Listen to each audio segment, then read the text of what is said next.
തൊണ്ണൂറ്റിനാല് കാലഘട്ടത്തിൽ ഐക്യരാഷ്ട്രസഭയിൽ കാശ്മീർ വിഷയത്തിൽ ഇന്ത്യയുടെ നിലപാട് വ്യക്തമാക്കാൻ വേണ്ടിയിട്ട് അന്നത്തെ പ്രധാനമന്ത്രിയായിരുന്ന നരസിംഹറാവു അയച്ചത് അടൽ ബിഹാരി വാജ്പേയി ആയിരുന്നു. പക്ഷെ അവിടെ ചെന്നിട്ട് അദ്ദേഹം ഇന്ന് പ്രതിപക്ഷം കാണിക്കുന്ന രീതിയിലുള്ള പ്രകടനമല്ല കാഴ്ചവെച്ചത്.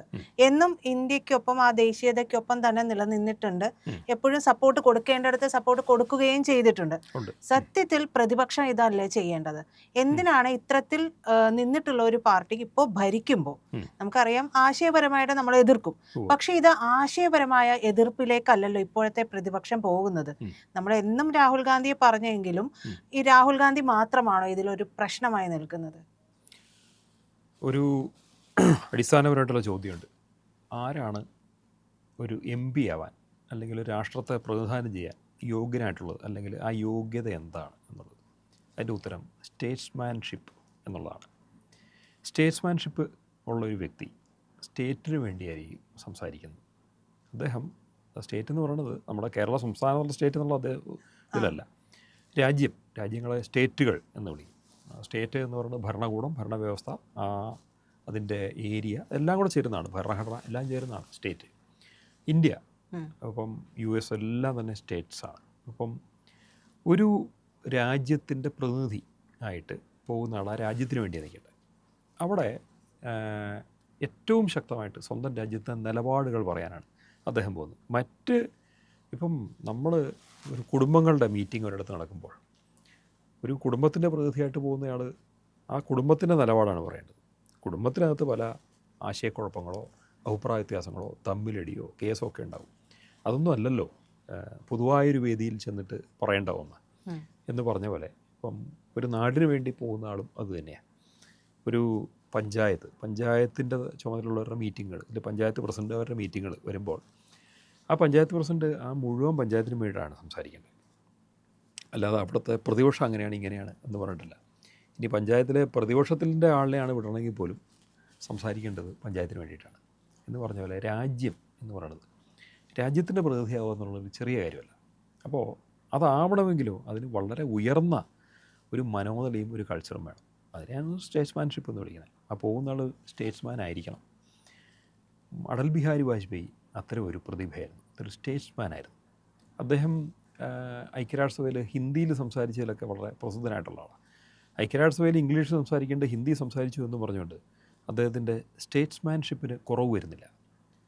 അദ്ദേഹത്തിൻ്റെ മനോനില എന്ത് എന്നുള്ളതാണ് അവിടെ. ആർക്ക് വേണ്ടി നിൽക്കുന്നു?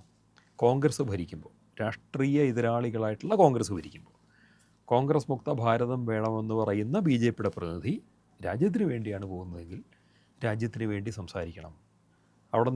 അവിടെ ആ കോൺഗ്രസ് ഗവൺമെൻറ്റിൻ്റെ നയങ്ങളെ അതിനോട് ഒത്തുവേണം നിൽക്കാനായിട്ടും സംസാരിക്കാനായിട്ടും. കാരണം അവിടെ കോൺഗ്രസ് ഗവൺമെൻറ് അല്ല ഉള്ളത്. രാജ്യത്തെ പ്രതിനിധാനം ചെയ്ത് പോകുമ്പോൾ ഇന്ത്യ ഗവൺമെൻറ്റാണ് ഉള്ളത്.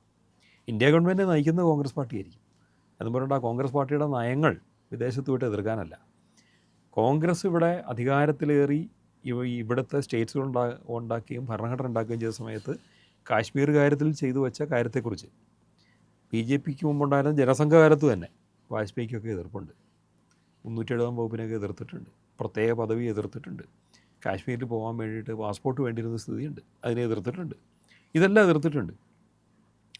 വാജ്പേയിയുടെ ജീവിതകാലത്ത് ഒരിക്കലും 370 വകുപ്പ് റദ്ദാക്കിയിട്ടില്ല. അതൊക്കെ പിന്നീട് ഈ അടുത്തിടയ്ക്കാണ് സംഭവിച്ചേക്കണേ.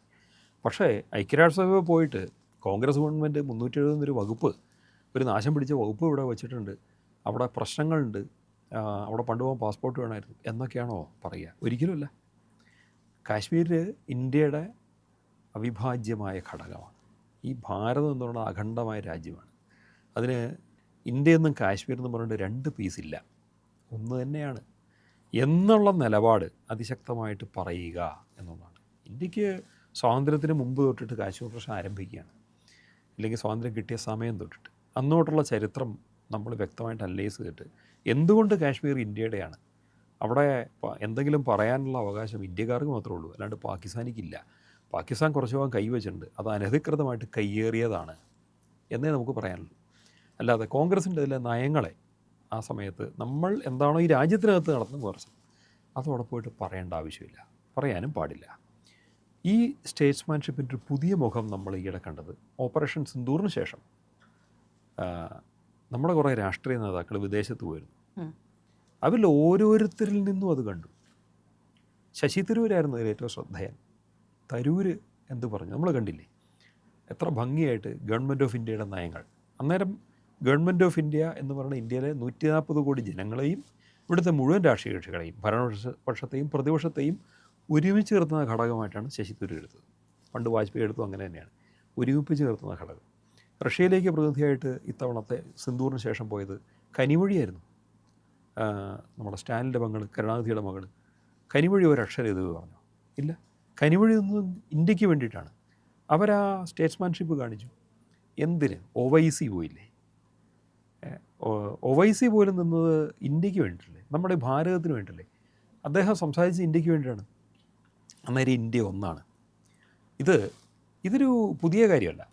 നമ്മുടെ പൂർവ്വസൂരികൾ പണ്ടേ പറഞ്ഞു വെച്ചിട്ടുണ്ട്. മഹാഭാരതം എന്നുള്ള, മഹാഭാരതത്തെക്കുറിച്ച് അറിയാമല്ലോ. ഇന്ത്യയുടെ ഏറ്റവും വലിയ ഇതിഹാസമാണ് മഹാഭാരതം. ഇന്ത്യയുടെ 5ഓളം ഇതിഹാസങ്ങളിൽ ഏറ്റവും വലുതെന്ന് പറയുന്നത് മഹാഭാരതമാണ്. വ്യാസവിരചിതമായ മഹാഭാരതത്തിൽ ഒരു വരിയുണ്ട്, യതിഹാസ്തി തദന്യത്ര എന്നേഹാസ്തി നതക്വചിത് എന്ന് പറയുന്നുണ്ട്. ഇതിലുള്ളത് ലോകം മുഴുവൻ ഉണ്ടാകും, ഇതില്ലാത്തതെങ്കിൽ ലോകത്തില്ല എന്ന്. അപ്പോൾ സ്റ്റേറ്റ്സ്മാൻഷിപ്പ് എങ്ങനെയായിരിക്കണം എന്ന് പറയുന്ന ഒരു വരി അതിനകത്ത് കിടപ്പുണ്ട്. പാണ്ഡവരും കൗരവരും തമ്മിൽ വലിയ ശത്രുതയാണ്. ഇവർ തമ്മിലുള്ള യുദ്ധമാണ് മഹാഭാരതം എന്നുള്ളതിൻ്റെ അവസാനം. എങ്കിലും ഈ പാണ്ഡവ കൗരവന്മാർക്ക് എവിടെയോ ഒരു ഘട്ടത്തിൽ ഒരു പൊതുശത്രു ഉണ്ടായപ്പോൾ, ഒരു ശത്രു ഉണ്ടായത് കൗരവന്മാർക്കാണെങ്കിലും ശത്രുവിനെ പൊതുശത്രുവായിട്ട് കണ്ട് നേരിടണം എന്ന് യുധിഷ്ഠിരൻ പറയുന്നു. ഒരു ഗന്ധർവൻ വന്ന് കൗരവരെ ആക്രമിക്കുന്നു, അവർ പരാജയം നേരിടുന്നു. അപ്പോൾ അതിൽ അവർക്ക് അങ്ങനെ പറ്റി എന്ന് പറഞ്ഞ് ഭീമൻ സന്തോഷിക്കുവാനോ അങ്ങനെയല്ല. നമ്മളതല്ല ചെയ്യേണ്ടത്, നമ്മൾ അവർക്കൊപ്പമാണ് നിൽക്കേണ്ടത്.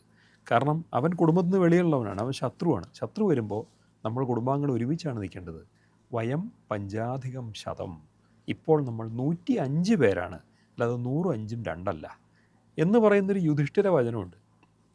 ഇതൊരു കുടുംബത്തിൻ്റെ കാര്യത്തിൽ മാത്രമല്ല, ഇത് രാജ്യത്തിൻ്റെ കാര്യത്തിൽ ആപ്ലിക്കബിളാണ്. ഏത് രാജ്യത്തിൻ്റെയും കാര്യത്തിൽ ആപ്ലിക്കബിളാണ്. എന്തിൻ്റെയും കാര്യത്തിൽ ഒരുമിച്ച് നിൽക്കേണ്ടടുത്ത് ഒരുമിച്ച് തന്നെ നിൽക്കണം എന്നുള്ള സന്ദേശം അത് കൃത്യമായിട്ടുണ്ട്. അത് സ്റ്റേറ്റ്സ്മാൻഷിപ്പിൻ്റെ ഒരു ഘടകമെന്ന പോലൊരു കുടുംബത്തെ കാണുമ്പോൾ, ഒരു കുടുംബത്തിൻ്റെ പൊളിറ്റിക്സ് സംസാരിക്കുന്നിടത്ത് പോലും ഒരു കുടുംബത്തിലെ തിരിഞ്ഞ് തമ്മിലടിക്കുന്ന 2 താവഴികളെപ്പറ്റി സംസാരിക്കുമ്പോൾ പോലും ഒരുമിച്ച് നിൽക്കേണ്ടിടത്ത് ഒരുമിച്ച് നിൽക്കണം എന്ന് വ്യാസൻ നമ്മളോട് പറഞ്ഞു തരുന്നുണ്ട്. ചെറിയ കാര്യമല്ല. അതുതന്നെയാണ് സ്റ്റേറ്റ്സ്മാൻ ഫോളോ ചെയ്യേണ്ട ഒരു മെസ്സേജ് എന്ന് പറയുന്നത്. രാഹുൽ മഹാഭാരതം വായിക്കേണ്ടി രാഹുൽ മഹാഭാരതം 10 തവണ വായിക്കേണ്ടി വരും. കാരണം ചിലപ്പോൾ രാഹുൽ കാണിക്കുന്ന മണ്ടത്തരങ്ങൾ തന്നെ കൂടെ അതിലുണ്ടാവും. എന്ന് വെച്ചാൽ ഇതൊക്കെ രാഹുലിനെ ആരാണ് സ്ക്രൂ കയറ്റി വിടുന്നതെന്ന് എനിക്ക് മനസ്സിലാവാത്തത്. അയാൾക്കൊന്നും ചിന്തിച്ചാൽ മനസ്സിലാവാത്ത കാര്യമൊന്നുമല്ല. വിദേശ രാജ്യങ്ങളിലൊക്കെ എഡ്യൂക്കേഷൻ കിട്ടി, നല്ല വിദ്യാഭ്യാസവും നല്ല ഭാഷാ പ്രാവീണ്യമുള്ള രാഹുൽ സ്റ്റേറ്റ്സ്മാൻഷിപ്പ് എന്നൊരു പദത്തിൻ്റെ അർത്ഥം മനസ്സിലാക്കാണ്ട് പോകുന്നത് എന്താണെന്ന് എനിക്ക് വാസ്തവത്തിൽ മനസ്സിലാവുന്നില്ല. തിരുത്താൻ സോണിയക്കും കഴിയുന്നില്ല. അവിടെ മറ്റെന്തൊക്കെയോ താല്പര്യങ്ങൾ പോലെയാണ്. അതായത് രാജ്യത്തിന് വേണ്ടി, ദേശീയതയ്ക്ക് വേണ്ടി, ദേശത്തിന് വേണ്ടി, ഇതിന് 3നും വേണ്ടി നിന്ന ഒരു ചരിത്രം കോൺഗ്രസ്സിനുണ്ടല്ലോ.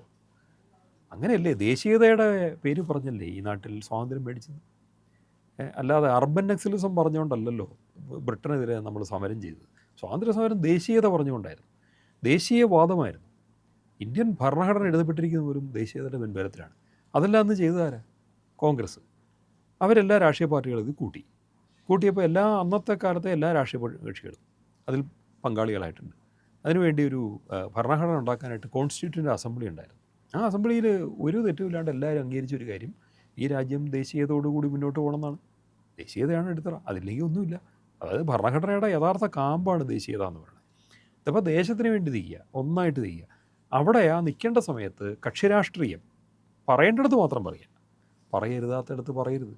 വിദേശ യൂണിവേഴ്സിറ്റികളിൽ പോയിട്ട്, വിദേശ സ്ഥാപനങ്ങളിൽ പോയിട്ട്, വിദേശികളുടെ ഇടയ്ക്ക് പോയിട്ട് ഇന്ത്യ കുറ്റപ്പെടുത്തേണ്ട ഒരു ആവശ്യം സഖ്യകക്ഷികളുടെ നേതാക്കൾ പോലും മാന്യത കാണിക്കുമ്പോൾ, അതാണ് ഞാൻ പറഞ്ഞത്. OIC പോലും, ഇനി സഖ്യകക്ഷിയാണോ അല്ലയോ എന്നുള്ളതല്ല, OIC പോലും, എന്തിന് കോൺഗ്രസിനകത്ത് ശശി തരൂർ പോലും രാഹുൽ ഗാന്ധിയുടെ നിലപാടിൽ എതിർപ്പുള്ള എത്രയോ കോൺഗ്രസ്സുകാരുണ്ടാവുമെന്ന് ആലോചിക്കണേ.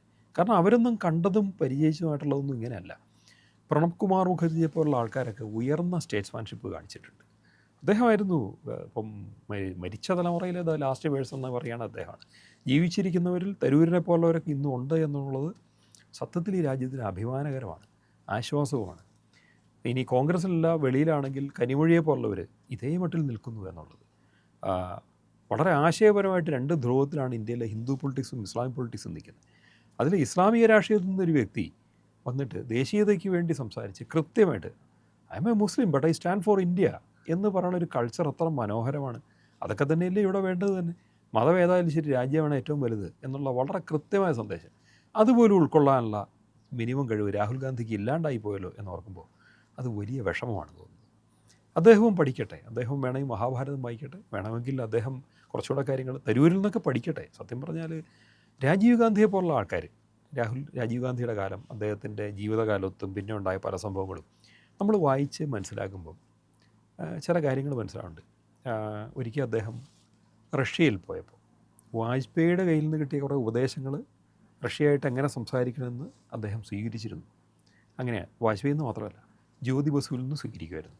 ജ്യോതി ബസുവിനെയും വാജ്പേയിയൊക്കെ അങ്കിൾ എന്ന് വിളിച്ചിരുന്ന ബന്ധം രാജീവ് ഗാന്ധിക്കുണ്ടായിരുന്നു. രാഹുൽ ഗാന്ധിയുടെ അച്ഛനായ രാജീവ് ഗാന്ധി അവരെയൊക്കെ അങ്കിൾമാരായിട്ടല്ല ഗുരുക്കന്മാരായിട്ടും കൂടി കണ്ട് ഒരു വിദേശ രാജ്യത്ത് പോകുമ്പോൾ അവരുടെ കയ്യിൽ നിന്നും കൂടെ ഉപദേശം സ്വീകരിച്ച് അതിൻ്റെ നല്ല വശങ്ങളെല്ലാം എടുത്ത് അവർ കൃത്യമായിട്ട് നമ്മുടെ രാജ്യത്തിനുണ്ട് നമ്മൾ ഇങ്ങനെയാണ് കേട്ടോ പറയേണ്ടത് എന്ന് പറഞ്ഞു കൊടുക്കാൻ അവർക്ക് കഴിയുമായിരുന്നു. അത് കമ്മ്യൂണിസ്റ്റുകാരനും ബി ജെ പിക്കാരനും ഒക്കെ അത് രാജീവ് ഗാന്ധി അത് സഹായിച്ചിട്ടുണ്ട്. ആ രീതിക്ക് അവരോടൊപ്പം ആ രീതി പ്രവർത്തിക്കാൻ അദ്ദേഹം തയ്യാറായിരുന്നു. ഇത് മാന്യതയാണ്, അതാണ് ശരി. അതിൽ സ്റ്റേറ്റ്സ്മാൻഷിപ്പ് ഉണ്ട്. അങ്ങനെ ഉപദേശം കൈക്കൊള്ളുന്ന പ്രധാനമന്ത്രിക്ക് അതുണ്ട്, ആ ഉപദേശം കൊടുക്കുന്ന രാഷ്ട്രീയ നേതാക്കന്മാർക്ക് അതുണ്ട്. പക്ഷേ അങ്ങനെയൊക്കെ ചെയ്ത ഒരു പ്രധാനമന്ത്രിയുടെ മകൻ, പ്രധാനമന്ത്രി അവൻ കൊതിച്ചു നിൽക്കുന്ന ഒരു വ്യക്തി സ്റ്റേറ്റ്സ്മാൻഷിപ്പ് ഇല്ലാണ്ട് പെരുമാറുന്നത് അങ്ങേയറ്റം ദൗർഭാഗ്യകരമാണ്. രാഹുൽ ഗാന്ധി എന്നൊരു വ്യക്തിയുടെ വ്യക്തിത്വത്തിൽ ഞാൻ എൻ്റെ ന്യൂനത കാണുന്നുണ്ടെങ്കിൽ ഇത് തന്നെയാണ്. ബാക്കി അദ്ദേഹത്തിൻ്റെ വ്യക്തിജീവിതമൊക്കെ എന്തും ആയിക്കോട്ടെ. അദ്ദേഹത്തെക്കുറിച്ച് പലരും പല ആരോപണമൊക്കെ പറയുന്നുണ്ട്. പലയിടത്തും ചില ടൂറിസം കേന്ദ്രങ്ങളിൽ പോകുന്നു, ഡ്രഗ്സ് ഉപയോഗിക്കുന്നു, അതൊന്നും ഞാൻ ഒരു പ്രശ്നമായിട്ട് കാണുന്നില്ല. അദ്ദേഹം മദ്യം ഉപയോഗിക്കുന്നത് ഉപയോഗിച്ചോട്ടെ, അതിനപ്പുറം വല്ല ഉപയോഗിക്കേണ്ടത് ഉപയോഗിച്ചോട്ടെ, what be, let him stand for this nation. ഈ രാജ്യത്തിന് വേണ്ടി നിൽക്കട്ടെ, ഈ രാജ്യത്തിൻ്റെ പോരാളിയായിട്ട് നിൽക്കട്ടെ, സ്റ്റേറ്റ്സ്മാനായിട്ട് നിൽക്കട്ടെ. അതാണ് ഏറ്റവും ആവശ്യം. അതില്ലാതെ എന്ത് ചെയ്തിട്ടും കാര്യമില്ല. അതുണ്ടെങ്കിലോ അദ്ദേഹത്തിൻ്റെ വ്യക്തിത്വം മറ്റെല്ലാ ന്യൂനതകളെയും അതിജീവിച്ച് ഏറ്റവും ഉയർന്നതായിരിക്കും. അതേ പറയാനുള്ളൂ.